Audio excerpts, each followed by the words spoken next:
बिस्मिल्लाहिर्रहमानिर्रहीम। अस्सलाम वालेकुम दोस्तों, मां आहियां जमील अहमद शरई। तव्हां ॾिसी रहिया आहियो टेक्नोलॉजी इन सिंधी। अॼु पाण काइन मास्टर में रंगीन अखर लिखणु सिखंदासीं। त कयूं था शुरूआति। खोलियो काइन मास्टर।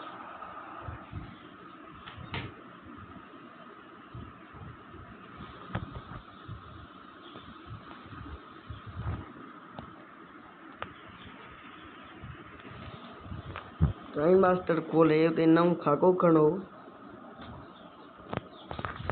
उनके बैकग्राउंड खणो। हितां मां ही बैकग्राउंड खणा थो। हिते के कुछ बि लिखो।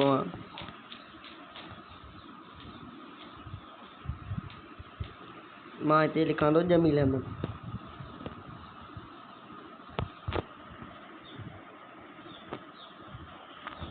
ईअं लिखिया मूं। हाणे हिन खाके खे कयो एक्सपोर्ट। ही जेको असां कयो हिनखे एक्सपोर्ट कयो गैलरी में।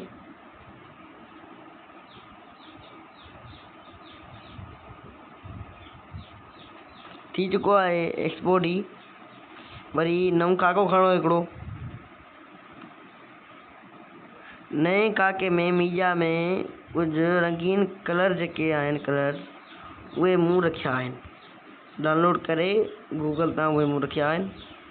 हाणे जेको असां लेयर में वञो, मीडिया में वञी जेको असां एक्सपोर्ट कयोसीं उनखे खणो। क्रोमो की ते वञी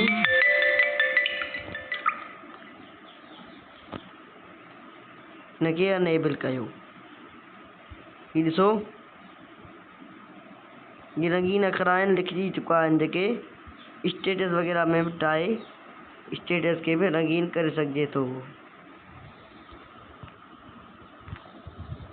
ही ॾिसो केतिरो ज़बरदस्त ॾिसण में अची रहियो आहे।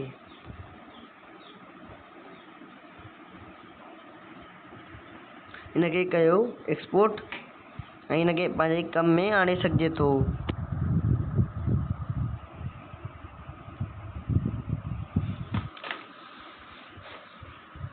ये एक्सपोर्ट थी चुको आहे।